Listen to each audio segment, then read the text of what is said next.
Hello and welcome to EP2P04 topic number 5, internal forces and moments. Look at this structure.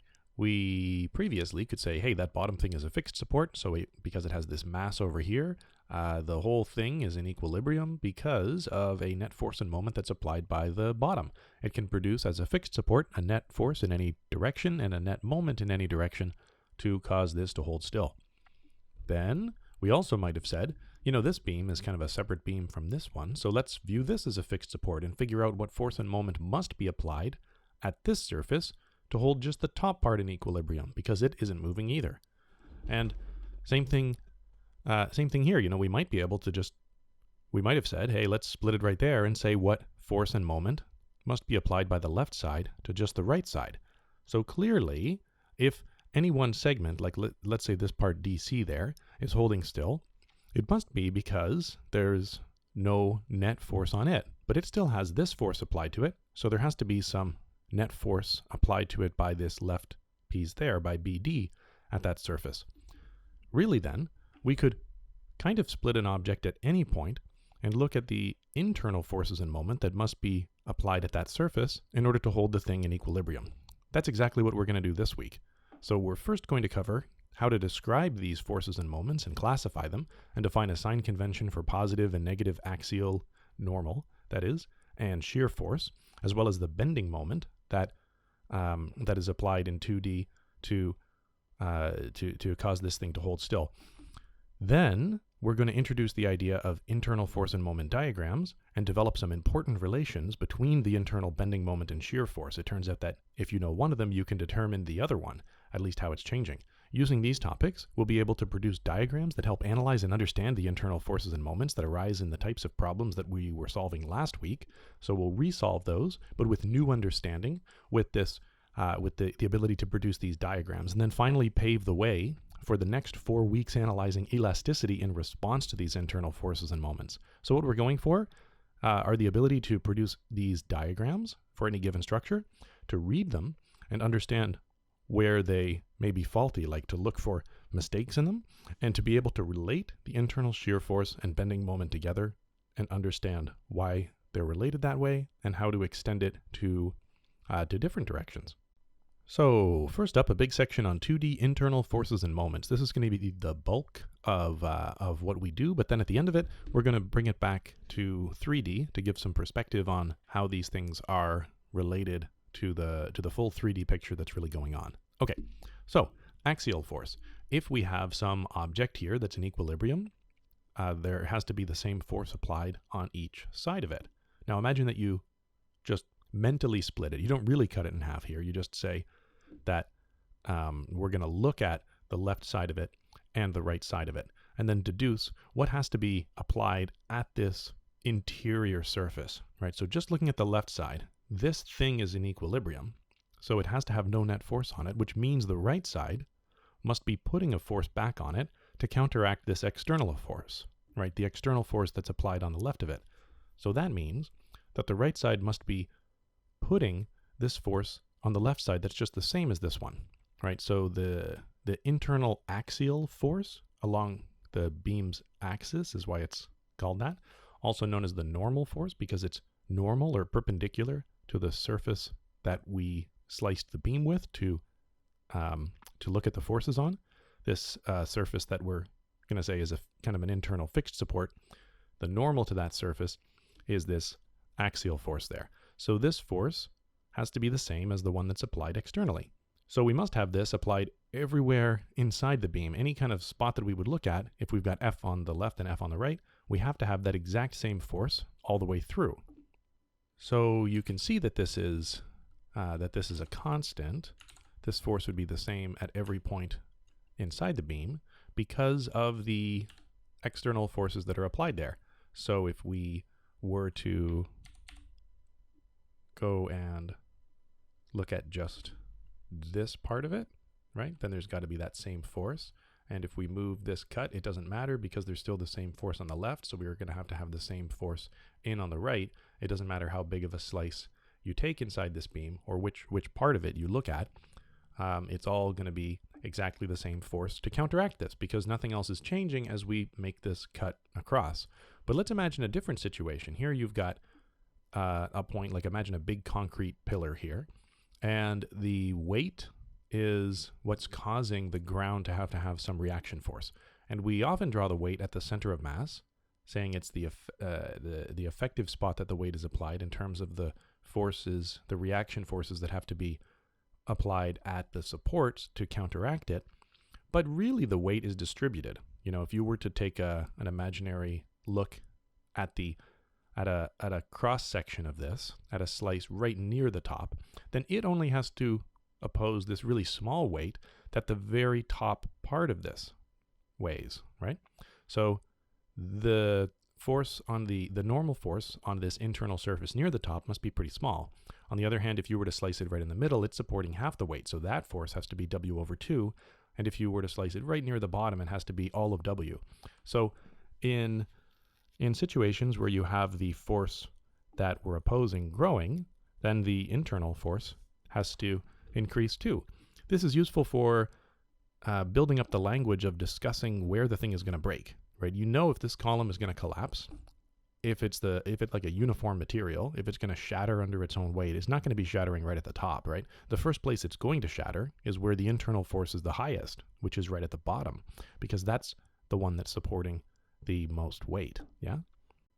Let's have a look at an example here. We're going to find the internal axial force as a function of position y from the bottom for one of the 1.5 meter tall vertical supports on the side of this bookcase. Assume the shelf is supported 5 centimeters up from the bottom, this bottom shelf, and that the other ones are 50 centimeters and 1 meter up. And the ends have a uniform density and a total mass of 7.5 kilos, while each shelf has a mass of 4 kilograms. So we can find out what sort of weight is applied in this thing as we move up this side, yeah? Let's have a look.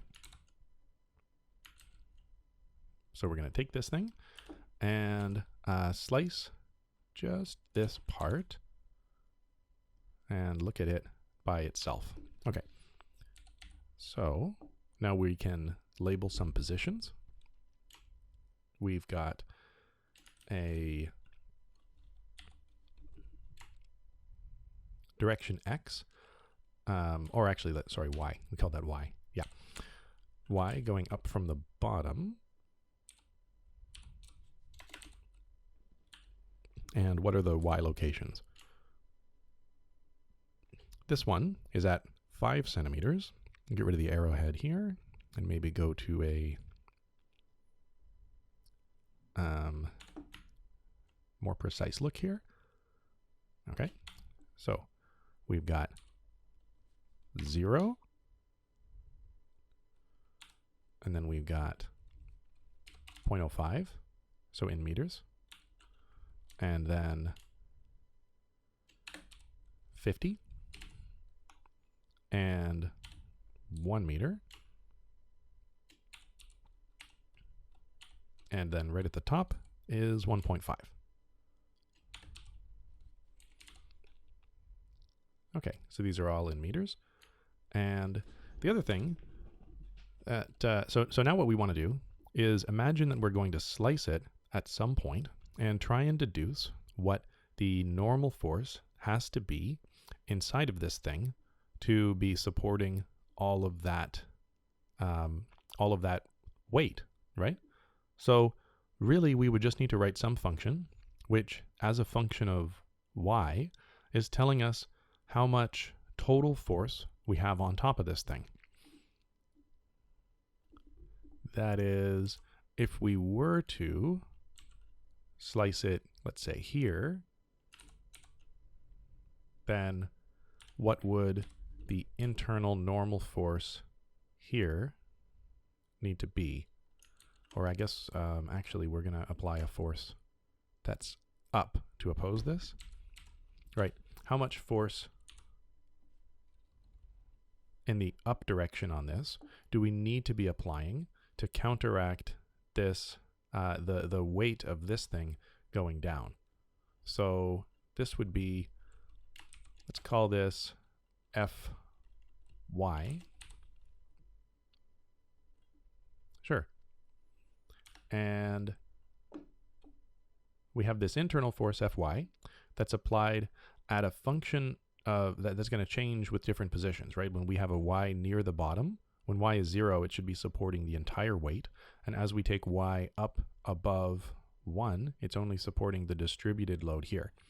So the amount of the bookshelf that we have is going to be 1.5 minus y, right? The amount of the side, right? That's the amount of this thing that we're going to have. And they tell us that it has a total mass of 7.5 kilos.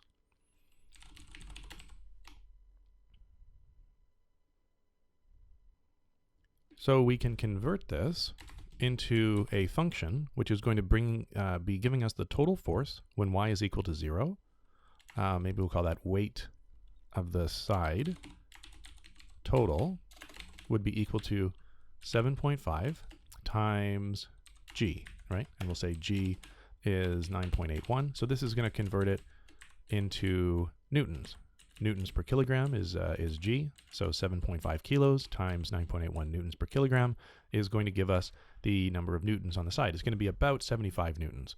Okay, that's the total weight, but the weight that we're supporting as a function of y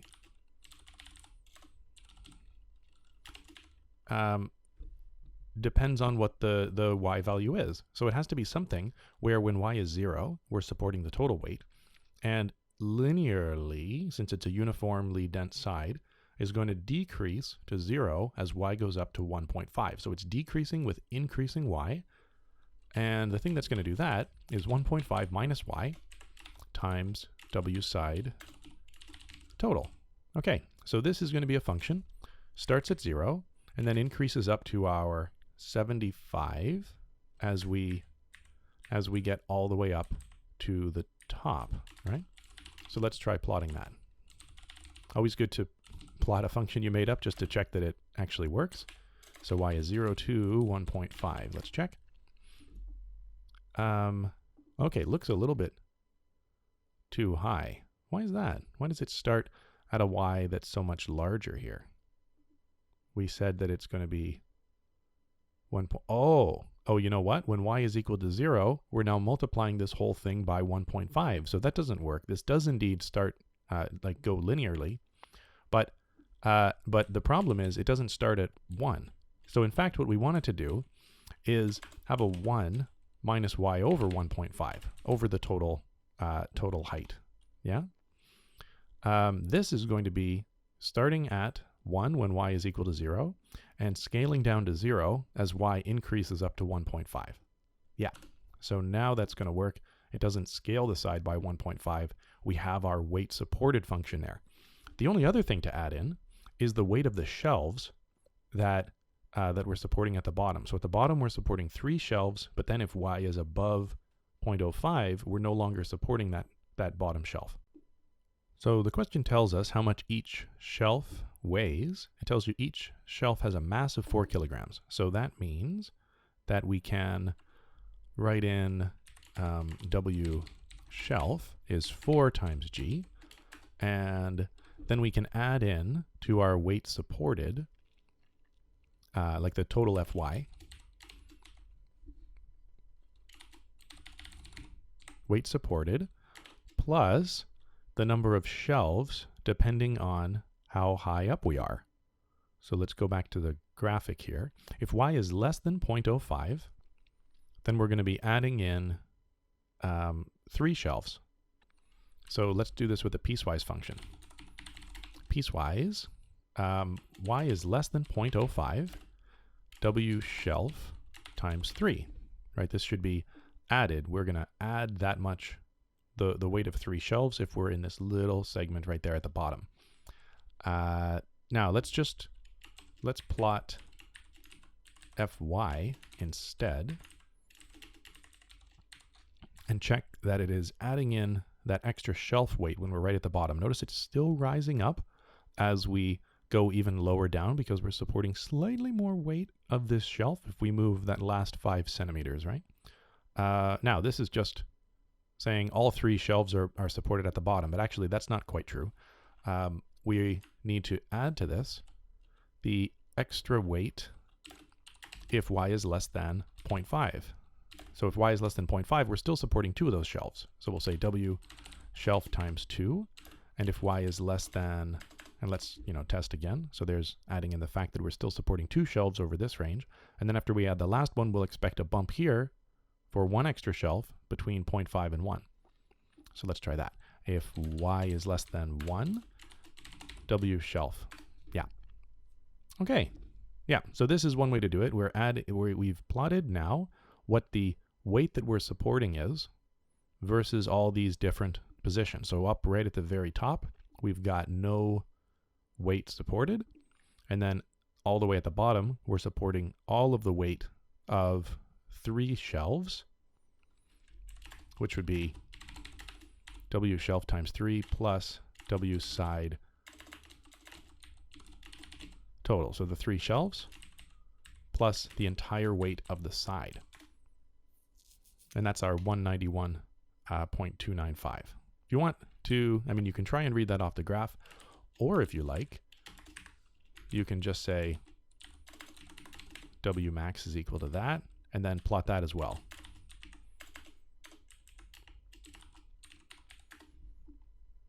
Yeah, so there's the maximum weight that we get to when we're supporting all 3 shelves and the weight of this entire arm.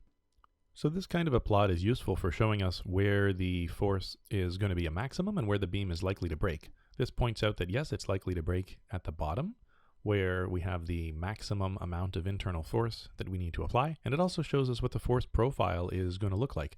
There's a big jump everywhere that we're no longer supporting a shelf. So as soon as we go through past that first pin and we're not supporting the bottom shelf as well, there's a big drop in the amount of weight that we need to support there. And then gradually a drop as the arm, as we move up and up, and then another drop at each of the pins. So this is one way that we can have force. This is an internal normal force, one that's perpendicular to the cross section. But we could also have internal bending moments and internal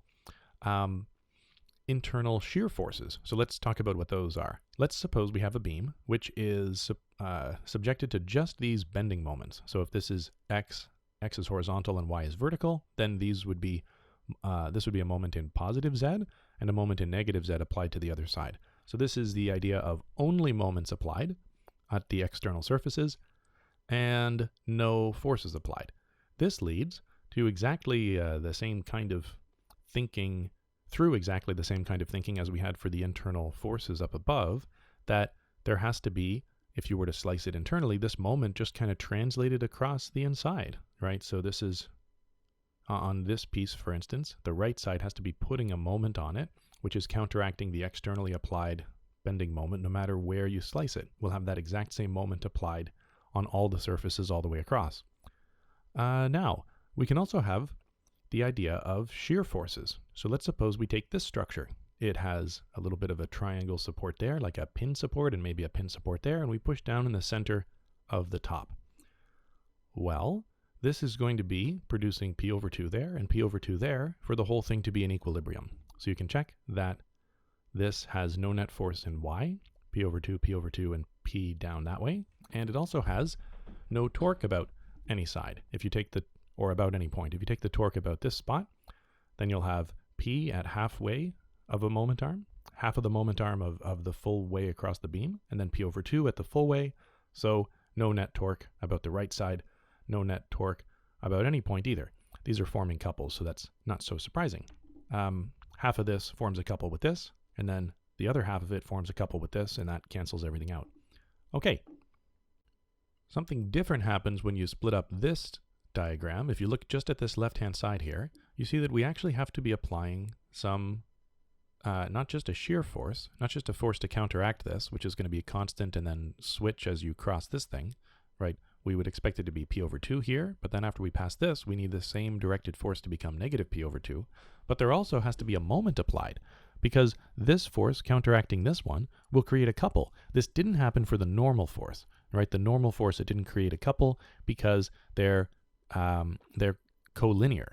But now for the internal shear force, shear so-called because it's sideways to the surface. Like imagine that you're going to be shearing a sheep. You go sideways along its surface there.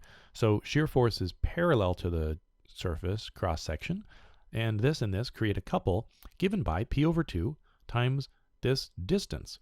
So that means that actually as we slice more and more to the right, the moment is going to increase from 0 here up to a maximum at this point, and then once the force becomes negative, it's going to start decreasing again. So you would expect to have a diagram of the moment as we move across this thing that starts at 0, rises up to a maximum value of the length divided by 2 times this times P over 2. Yeah, 2 over 2s. So 1, because the force that we're applying on each side of this, of the couple of this and the shear force is P over 2, and another one because we have the length of the whole beam over 2. So it rises up to a max value of this force times the length of the beam over 4, and the shear force is a constant on one side and then lower on the other side. Okay, now this is a plot where we're plotting the moment, the bending moment, and the shear force on the same plot, even though they have different units. Newer versions of Maple can use dual axis plot with a plot command, which is pretty great because you can show the moment axis on the right hand side with different units than the shear force axis on the left, and that's pretty awesome. My ancient version of Maple can't do that though, so I just have to have different units for the shear force and the moment. One thing that you can do if you have vastly different scales, I'll be showing you some old tricks that work with this. So you could set up things so that the length is on the order of the right size so that the moment just ends up being the same size scale as the shear force anyway. You can also multiply it by something and not actually plot the moment, but plot like 10 times the moment so it scales appropriately for you to look at it on the same plot as the shear force. Yeah, okay. So the units are different. Again, this is in Newton meters for the moment and just newtons for the shear force. You might also notice that this shear force is showing you the slope of the moment diagram, right? So we have a positive slope here, and in fact, it's exactly a slope of 10,000. As we go from 0 to 1, it goes up 10,000. Yeah, so this is exactly the slope of the moment diagram. Why would that be? Well, look at this. The moment has to be just high enough to counteract the couple that's produced by the shear force. And the couple that's produced by the shear force is the shear force multiplied by this length. So that means when you get the moment, you're integrating the shear force with respect to length all the way across this surface. That's how much moment you have at any point. Yeah? So if the moment is then the integral of the shear force as you go across this, then it means the shear force has to be the derivative of the moment. So let's suppose we always assign the shear force with this convention, right? If we have a left side face of this in x, so this is the x direction going to the right, then the left side face will say that the positive direction of shear force is up, and on the positive x face we'll say the positive direction of shear force is down. Whereas moment, we'll define it like this. We'll say positive moment is the one that is counterclockwise on the right side face, on the positive x face, and on the left side face, the face whose outward normal is negative x, we'll say that clockwise is the positive moment. This is one syntax. There are other syntaxes in use. So some people define on the positive x face the upward shear force as the positive shear force. And then if you do that, it means that the positive shear force on the negative x face is down. But these always have to be equal and opposite because you're going to be making Newton's third law action-reaction pairs between the one that's on the negative x face and the positive x face. Okay, so if we look at just this piece, imagine we've got this is position x, and this is position x plus dx. This is only a thickness of dx across. Then you can figure out how much extra moment has to be added on this right-hand side. For this thing to be in static equilibrium, we need that the net force is equal to 0, which means unless we've added some other force in between, then V at V at x is equal to V at x plus dx. So those are the same thing unless we've added some extra force along the way. Okay, but what about the net torque on this? If we look at just this right-hand side, for instance, and we say the net torque about this point, we're going to have the moment at x plus dx counteracting two different things. We would have that the moment at x plus dx has to equal the moment at x plus v at x times dx. Okay. Why is that? Because this one produces no torque about the right-hand side, and this one would produce a torque given by v at x times this displacement dx. Now, we can apply a linearization on this moment and say that as long as dx is small, then we only need the first term of a Taylor series here, and we'll say that the moment at x plus dx must be the moment at x plus the derivative of the moment with respect to x times dx, right? So whatever this little step is, we're going to use the slope at the left-hand side and then multiply that by a little bit of the step that we have, dx, and that'll be together, the moment at x plus dx. So we would also have like some quadratic terms, but if dx is small, those will vanish because they're multiplied by like a dx squared. Okay, so this is equal to the thing on the right-hand side. And this only doesn't vanish compared to this because we've got another moment at x to cancel it out with. So that means we've got, what's left here? We have dm by dx times dx is equal to the shear force times dx. So the dx is canceled. And we have determined that actually the slope of the moment that we have internally, the slope of the internal bending moment, has to be equal to this shear force, as long as you've assigned the directions exactly like this. If you assign the shear force in the opposite direction, then you'd have that the slope of the moment is negative the opposite assigned shear force. So when will this break down? This will break down if you have new forces applied, right? If you have you have any other forces applied on this thing as we move across, like a distributed load or something, then the first step wouldn't have worked. The V would be changing, and you would have an extra addition to this one spot here. But at least at any one instant, over a small enough spot dx, you can say that the slope of the bending moment, besides like Dirac delta functions applying changes to the moment over like an infinitesimal location, you've got, you would have that the slope of the moment is the shear force. So the shear force tells you what the rate of change of moment is at any point. Okay, let's look at an example, the internal force and moment diagram. So neglecting the mass of the members themselves for this thing, draw the shear force and bending moment diagram for member AB below. There's B over there on the right. Note that these diagrams are drawn for individual members, thus you must use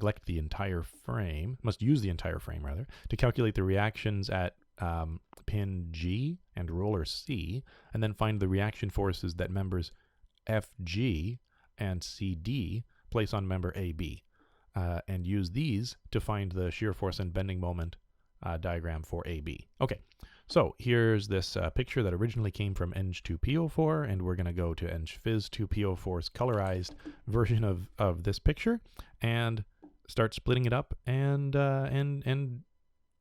using what we can to find the internal shear force and bending moment. First, we're going to make a new image. Get some 1080p image there, and then I guess it wouldn't be 1080p if it's just an image, because that also tells you about the frame rate. But anyway, let's grab this thing, and then what we'll do is we'll assign some forces on it, right? So we have a roller support here that can't produce any force except in the left direction. So we'll say that this is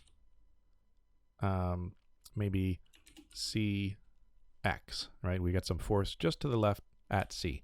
And then we've got, similarly, some forces applied at G. So we're going to have this one here, gx to the right, and we have a force up at g. Let's put this in red. Okay, gy. Yeah, so that's the first step. Draw an FBD for the whole structure.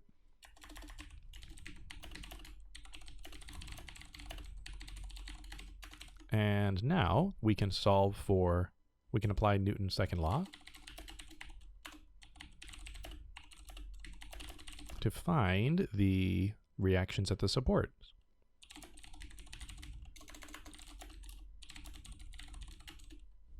All right, so let's go before this and get a little bit of space there.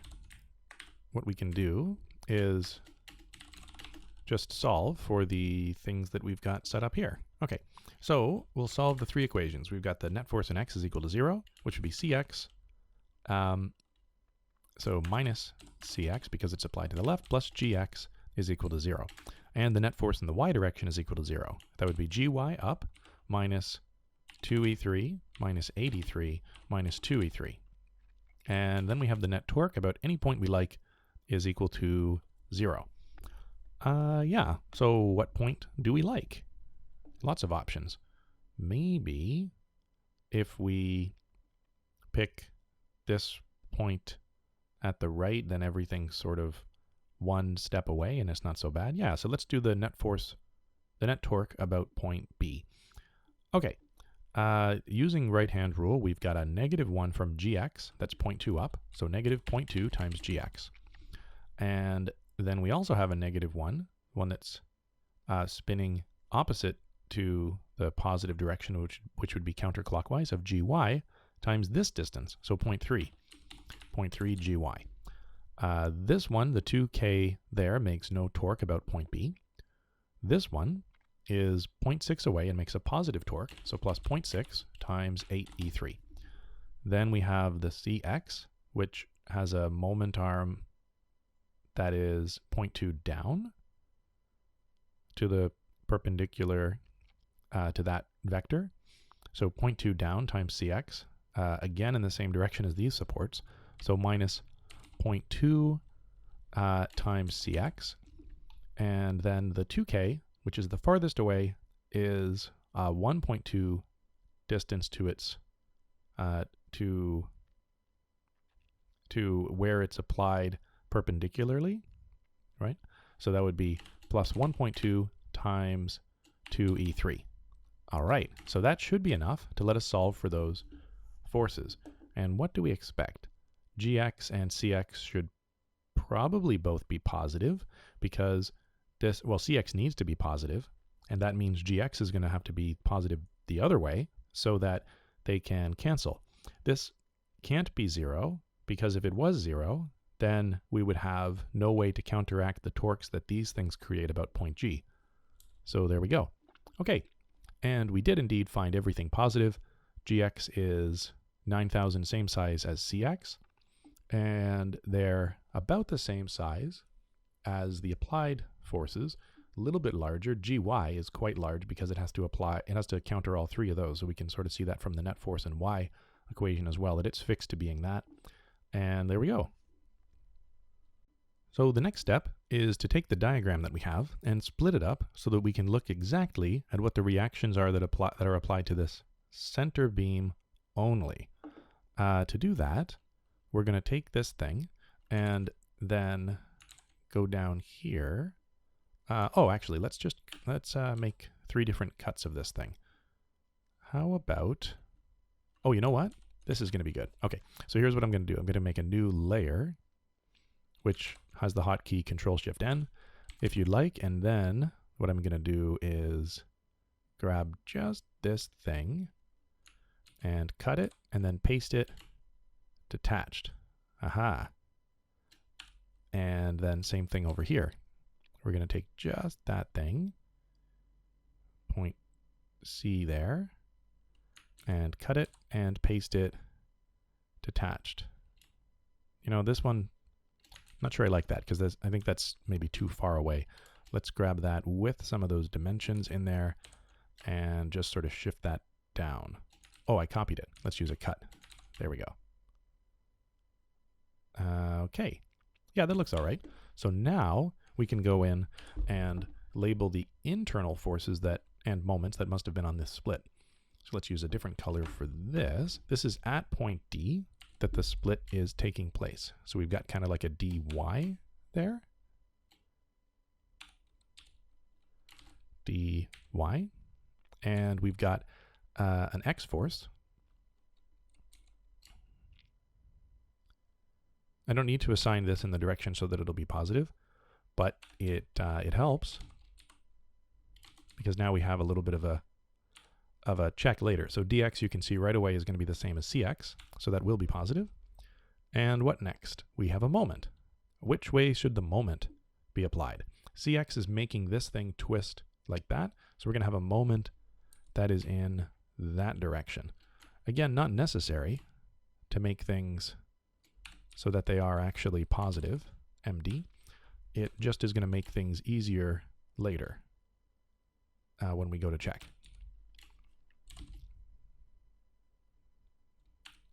So there's MD like that.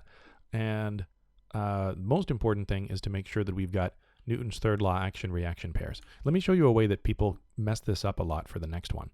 So what we want to do again is assign some forces here. This is at point F, so we'll call this Fy. And then we've got a horizontal one, which I can assign like this, Gx, and over to the right there, Gx. And now let's deliberately assign the moment incorrectly. See if you can find out what happened there.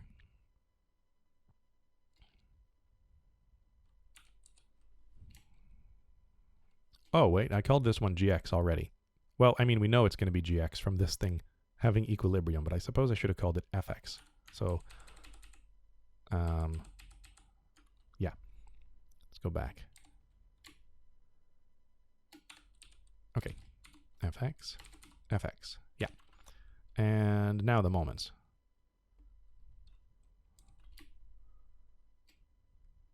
Okay. And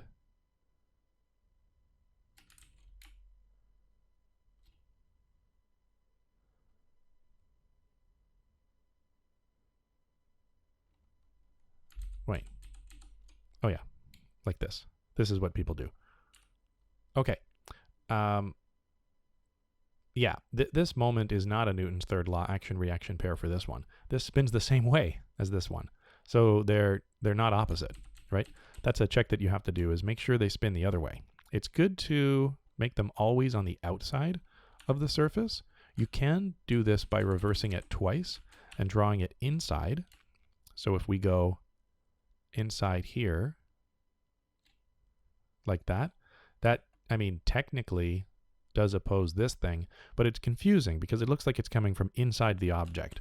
Actually, what we're talking about, though, is the moment applied to the object from the other side of it. So it's a lot less confusing for you to draw this outside. So anyway, this is MF and MF there. Put the label outside. By the use of colors, we can tell which one we're talking about.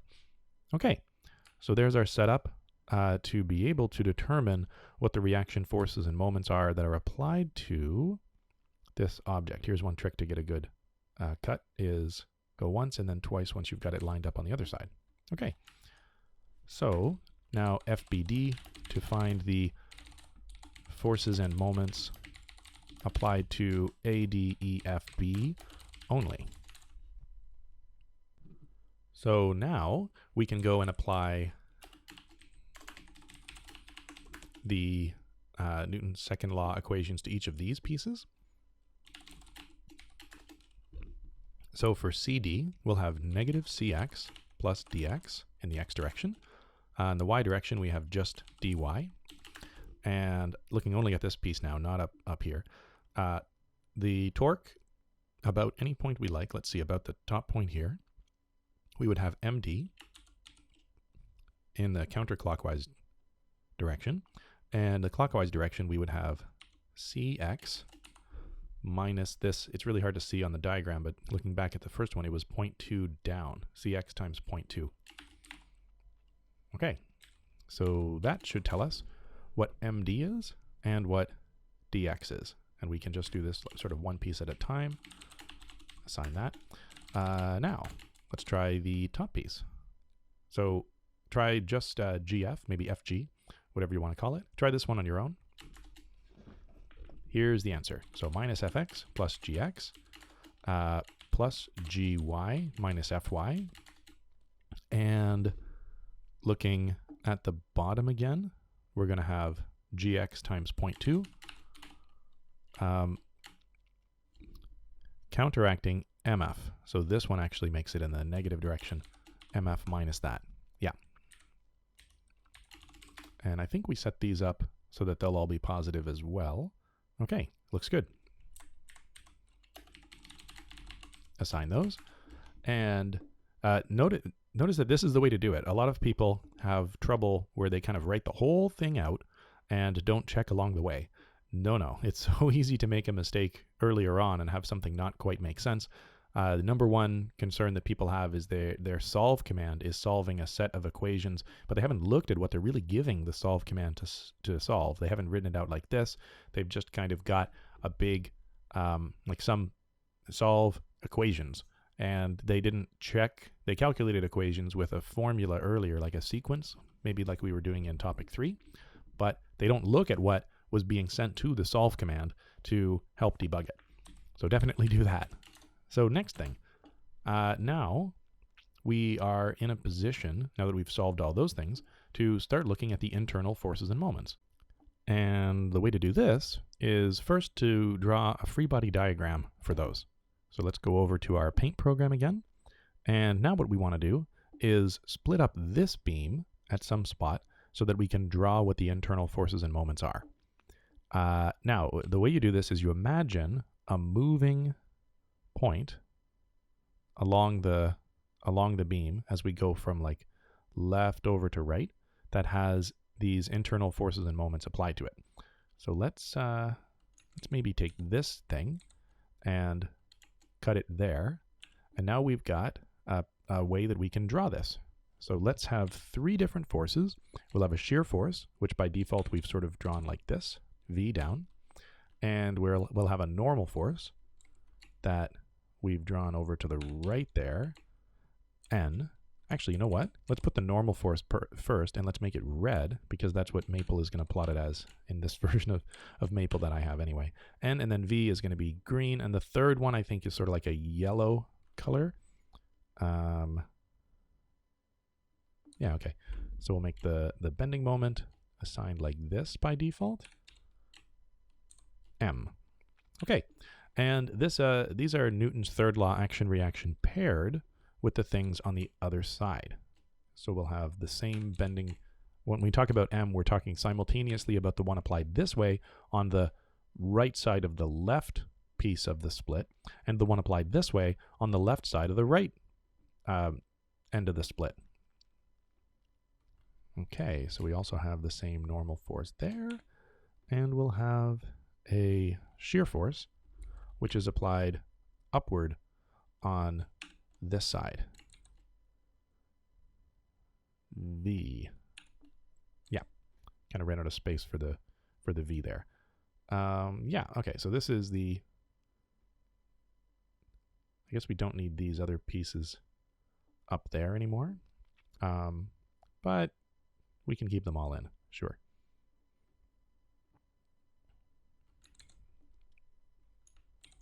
So this thing is going to be moving along at position X, from position X starting at 0, and then moving along to the right. So here's how we come up with that. First, we're going to apply a Newton's second law on this thing, and then reason what the force has to be at each different point. So the V function is going to be, well, on this piece you can see that V would be equal to negative 2e3. And then as we move past this point, we have another force applied, which is dy, right? dy is applied down, so v is going to decrease again. If the x that we're looking at is greater than 0.3, then we're also going to be subtracting dy. dy happens to be 0, so it's not going to do anything. Then as we move past this point, v is going to be subtracting another thing, this 8k force. So plus piecewise, if x is greater than 0.6, then we're also going to be subtracting this, negative 8e3. And then if we move past 0.9, the v is going to be increased because on the left side we'll now be adding fy.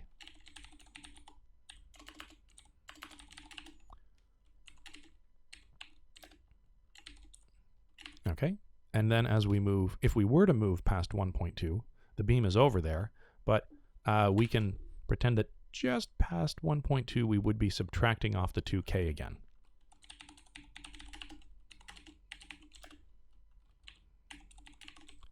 Okay, so there's our piecewise function. It looks a little bit strange when you write it out like this. It doesn't combine it all into one single piecewise because we did it in a bunch of steps. So let's suppress that. But let's have a look at what it looks like when we plot it. Plot v from x is 0 to 1.2. Okay, so as a check, it starts at negative 2,000 because this force down would have to be negative 2,000. We have another force down there. And then it goes even lower. It goes to negative 10,000 when we're in this split past 0.6, because then we are opposing, it has to be 10,000 up on that surface there to oppose the total force of these. And that's why the v that we assign down on this face is going to be negative 10,000. And as we pass this point, it will suddenly be positive 2,000, counteracting the negative 10 and plus 12 up there. So it's counteracting the net of 2,000 up. The right side is, v is really what the right side is doing to the left side, you know? So if we have this one that's 2,000 down, we have to have a 2,000 up applied by the right side of the beam to this little segment there that we've drawn to counteract that. And we can't see the thing at 1.2 because we stopped the graph there, but if we go just slightly past it, like 1.21, then it'll draw the last little bit. See that? How it goes back down to 0 at the end? The red line kind of jumps back down. Now, it doesn't actually matter whether you do this thinking about this one on this piece or you do it thinking about the opposite directed V on this piece. It should also work for this. Let's kind of mentally go across and check that. So the V that's pointed up on the right-hand side, when we're at an X in between 0.9 and 1.2, this will have to be 2,000 to counteract this one, right? And it is. Then as we move past more to the left now, decreasing X, past this one, we already have a 12,000 up. So we're going to have this be 10,000 down on the right-hand side. Yep. And then if we move past this one, it doesn't have to be quite as down because we have another 8,000 down there. So it only has to be 2,000 down. That's the jump up to there. And then if we move past there, it goes back to 0. Yeah, there we go. Okay, this 2,000 that we're adding right at the start would be, I guess we could also say times a piecewise if x is greater than 0 and 1. So we're only adding that if x is greater than 0. And now let's go from negative 0.1, negative 0.01 maybe,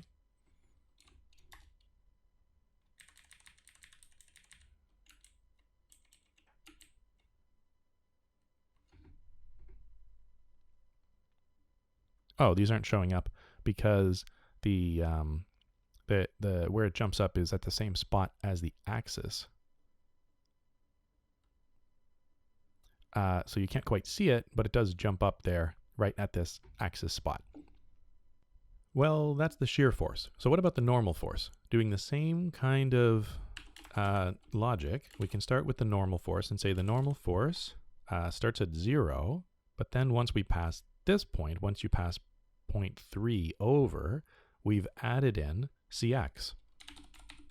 So piecewise, if x is greater than 0.3, then, well, actually dx is what's applied to this one. It ends up being the same, but anyway, dx is once we pass this dx. Okay, then what? Once we've passed this point, nothing happens.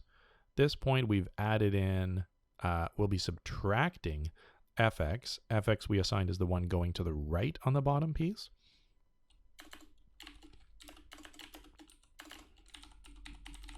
Piecewise, x is greater than 0.9. Then we'll be subtracting fx at that point. And that's it. So let's plot that as well. Plot not just v, but also n. And in fact, let's plot n first so that it ends up being red like we labeled it here. So there's the normal force. It's 0, and then it is 9,000, and then it's 0 again past that point. All right, so there's the normal force.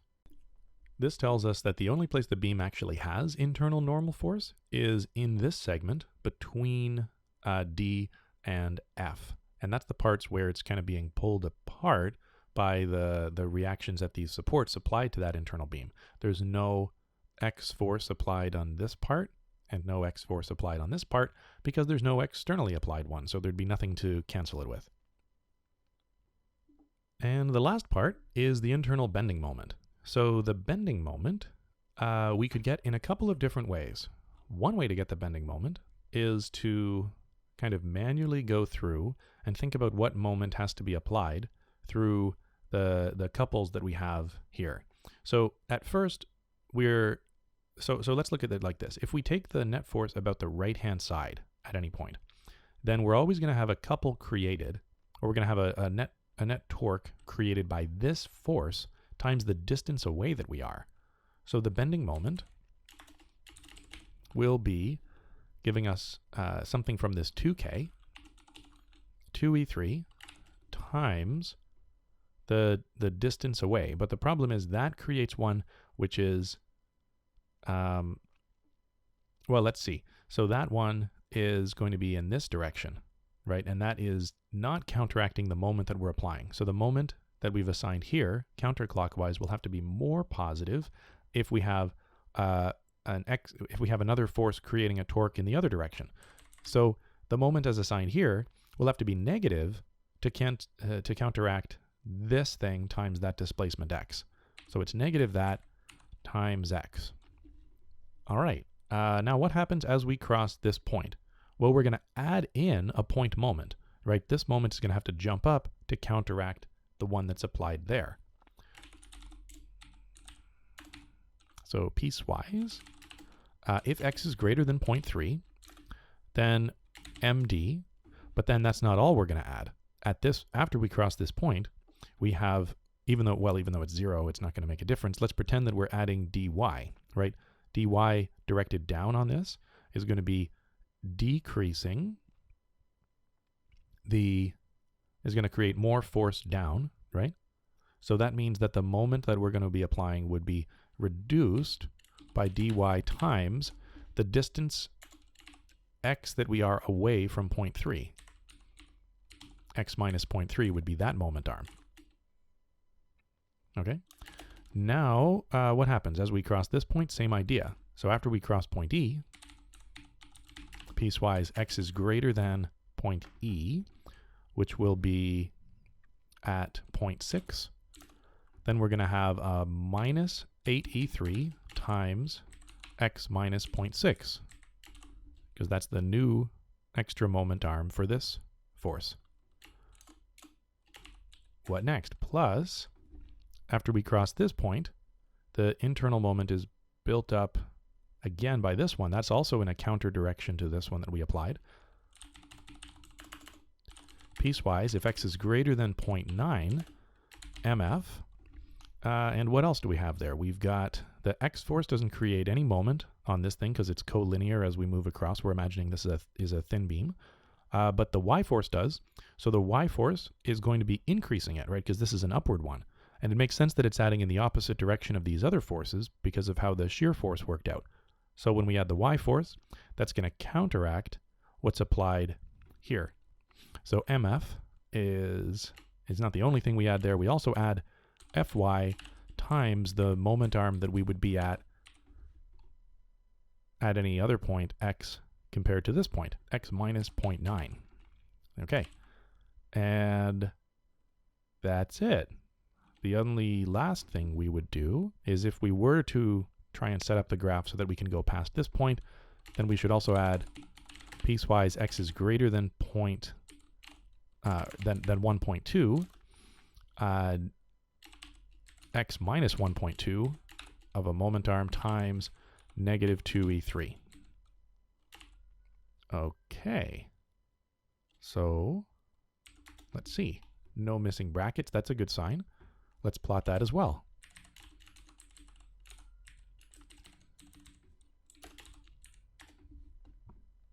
All right. Now the moment graph is very small on here. We've got it starting at 0.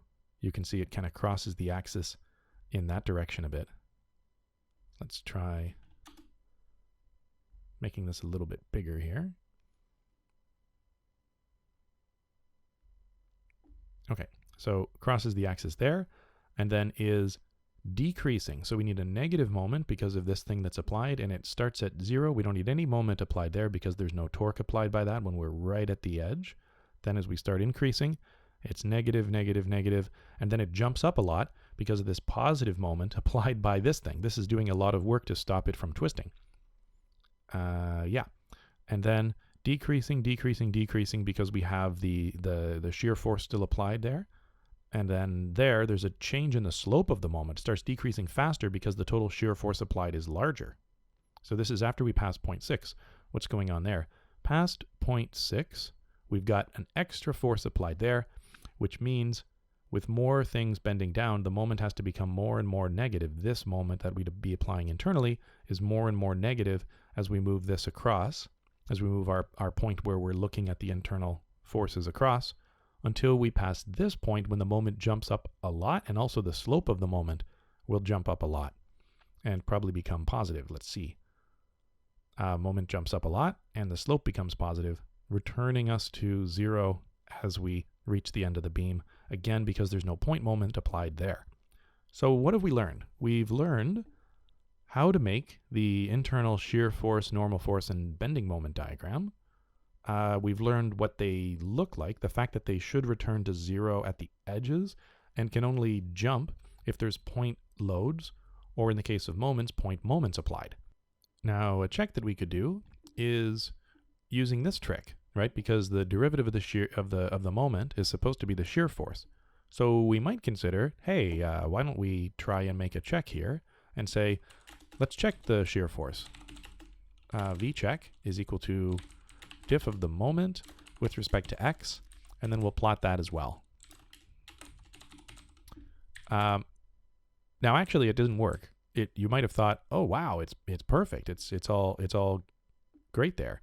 Well, I don't know. Let's try multiplying it by 1.1. So it kind of works, right? Like the derivative of the moment is pretty good, and it seems like it's lining up.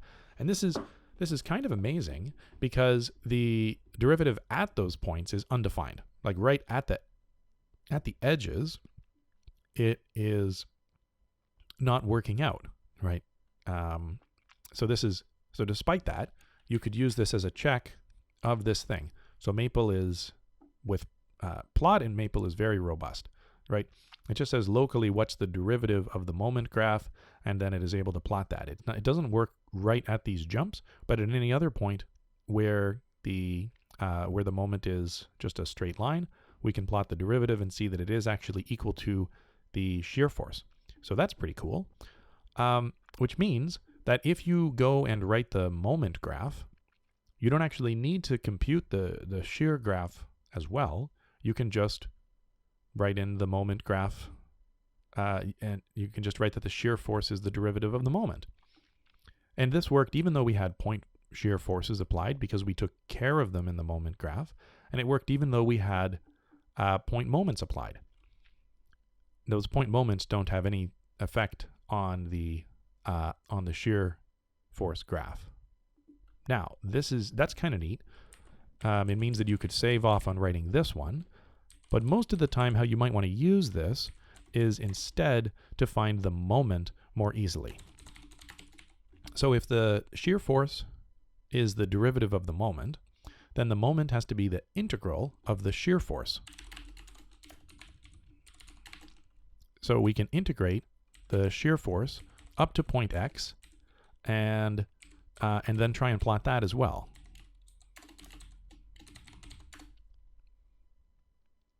So here is the shear force in purple. It starts out okay, but then it diverges at this spot, and then it looks like it has the same slope and everything, but it misses this spot too. So something is not quite right. We lost information. Derivative kind of eliminates the information of constants, and we had a constant moment applied at this spot and a constant moment applied at this spot. Those offsets don't get incorporated. The shear force doesn't have any, doesn't get affected by those point moments that are applied at D and F.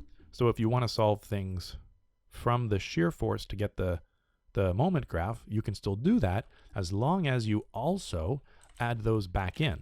So we're going to add in piecewise if X is greater than 0.3, the point moment that's applied there, which was MD.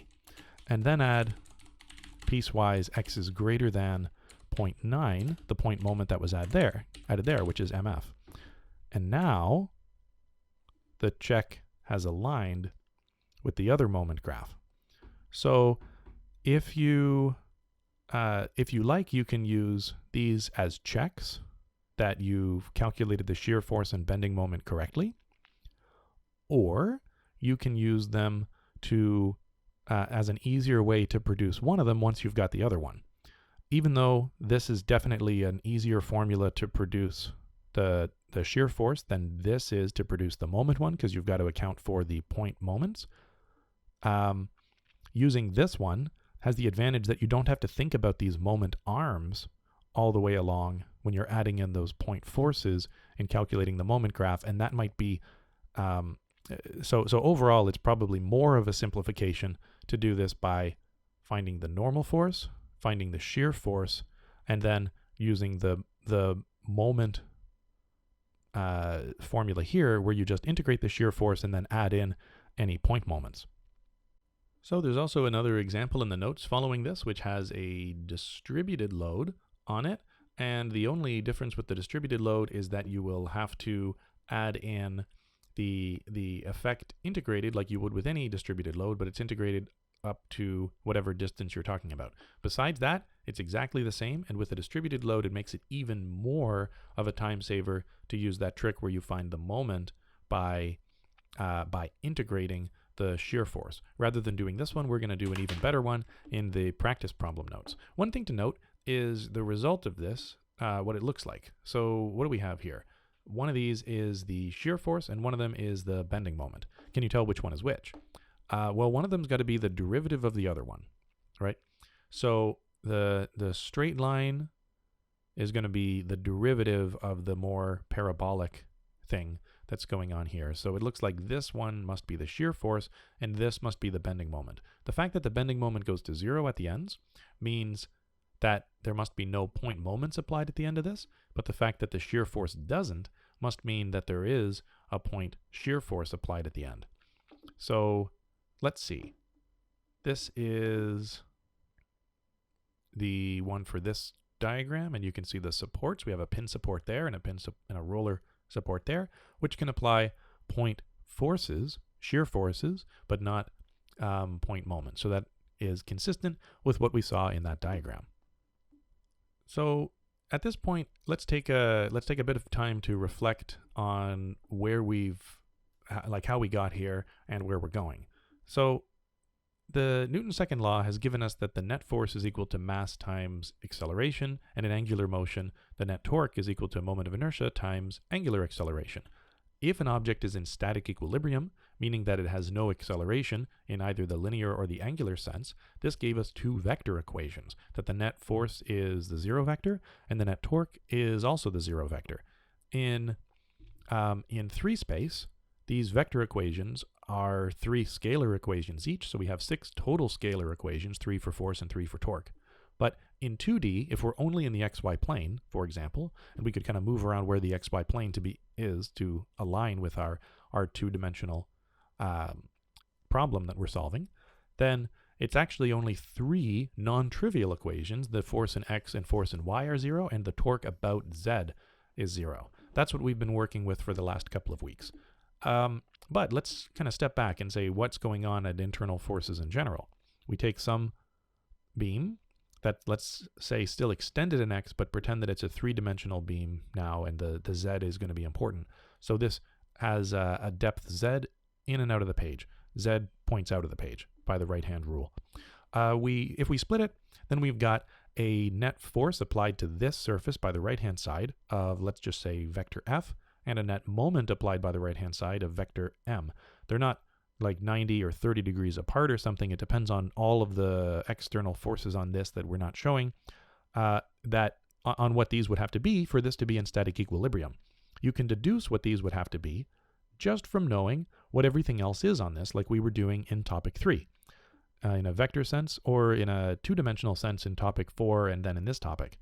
By convention, the internal force F is the one applied on the positive x surface, and we've assigned negative F as the one applied on the negative x surface, the one that points in the negative x direction. Here, positive x direction is the one that is the positive x surface. The outward normal to it is the positive x direction, and that's why we'd call this the positive x surface. If we compare this to our earlier diagram, you can see that we've actually assigned the v in the direction of negative the y force. This is good because it made our shear force be just the positive derivative of what we assigned the moment to be. The moment was assigned on the positive surface as the one in positive z. So we've been dealing only with Fx as the normal force, tension for positive for that, and Fy as negative v, the shear force, and Mz as the moment about the z-axis as the only moment that matters in 2D. After this topic, the next 4 topics are going to investigate the effects of these internal forces and moments. So an internal normal force is what we're going to explore in topic 6. This causes the beam to extend in length and then compress in the other directions through the Poisson's ratio.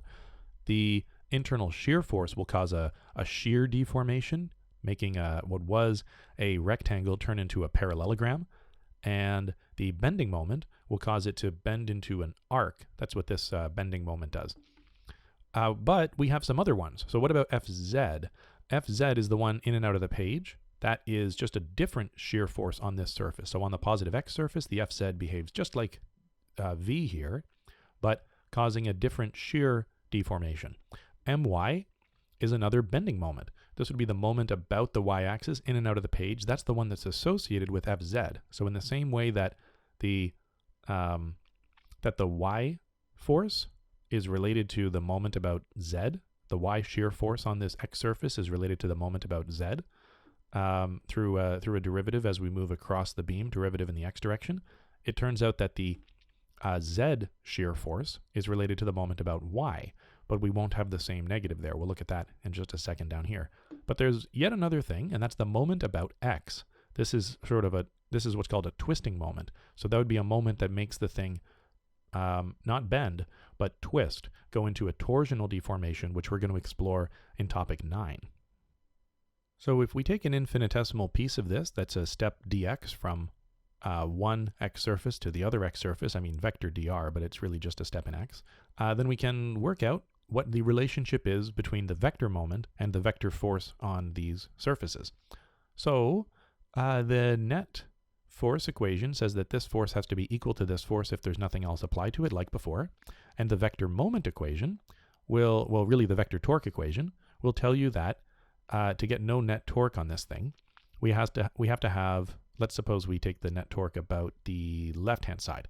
Then we'll have that m at x plus dx, the moment applied on the right side, minus the moment applied on the left side. Well, really plus the moment applied on the left side, but that moment was negative m at x, is going to have to be added to the torque from this force, f at x plus dx at dr. So we'll take dr crossed with that. We're dealing with vectors again. And when we cross that, we will end up with, because dx was just in the x direction, you can work out the cross product ends up being this vector, dx times 0, and then negative fz at x plus dx, and positive fy at x plus dx. So then, using a linearization on what m at x plus dx has to be is m at x plus its slope in the x direction times dx.